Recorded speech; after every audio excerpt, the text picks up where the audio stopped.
বগুড়া থেকে আমাদের সাথে যুক্ত হচ্ছেন সহকর্মী আব্দুস সালাম বাবু। বাবু, সমাবেশ ঘিরে প্রস্তুতি কেমন চলছে, এই সমাবেশ সম্পর্কে আরেকটু বিস্তারিত জানাবেন আমাদের। সারা বগুড়া শহরের সেন্ট্রাল স্কুল মাঠে মঞ্চ প্রস্তুত হয়েছে আগামীকালের সমাবেশের জন্য।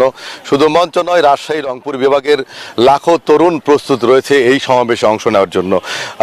বিএনপির ৩১ দফা বাস্তবায়নে তারেক রহমানের নেতৃত্বে তরুণ প্রজন্মকে সামনে দিকে এগিয়ে নিতে, দেশের উন্নয়নের কাজে লাগাতে, সেই লক্ষ্যেই কিন্তু এই সমাবেশ অনুষ্ঠিত হবে।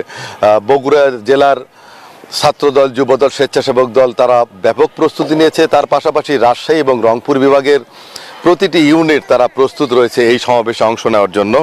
বগুড়া শহরের সেন্ট্রাল স্কুল মাঠেটি, যেখানে মঞ্চ ইতিমধ্যেই প্রস্তুত হয়েছে এবং অন্যান্য কার্যক্রম চলছে। পাশাপাশি আপনাকে জানিয়ে রাখি যে আজকে বেলা ৩টায় শহরের মমইন মিলনায়তনে তারুণ্যের সেমিনার অনুষ্ঠিত হবে, যে সেমিনারে প্রধান অতিথি হিসেবে উপস্থিত থাকবেন বিএনপির জাতীয় স্থায়ী কমিটির সদস্য নজরুল ইসলাম খান। বিশেষ অতিথি হিসেবে উপস্থিত থাকবেন সিনিয়র যুগ্ম মহাসচিব অ্যাডভোকেট রুহুল কবির রিজভী। এখানে আলোচক হিসেবে থাকবেন জাতীয়তাবাদী গণতান্ত্রিক আন্দোলনের চেয়ারম্যান নর্থ সাউথ বিশ্ববিদ্যালয়ের শিক্ষক ববি হাজ্জাজ, অস্ট্রেলিয়ার Sydney water strategic analyst doctor Faisal Kabir Shuvo, সাংবাদিক গণমাধ্যম কর্মী গাজী জেসিন, কানাডার সাসকাচুয়ান বিশ্ববিদ্যালয় আবহাওয়া.com-এর প্রতিষ্ঠা গবেষক মোস্তফা কামাল সহ শিক্ষক, বুদ্ধিজীবীরা উপস্থিত থাকবেন এবং তরুণরা তাদের মতামত তুলে ধরবেন আজকের এই সেমিনারে।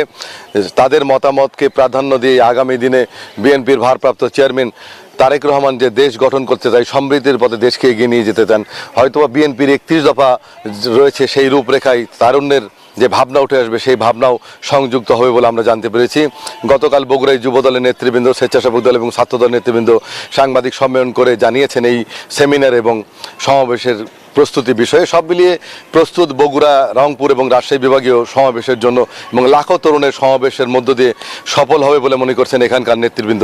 এই ছিল বগুড়াতে সর্বশেষ। ফিরে যাব স্টুডিওতে। বাবু, ধন্যবাদ যুক্ত হওয়ার জন্য।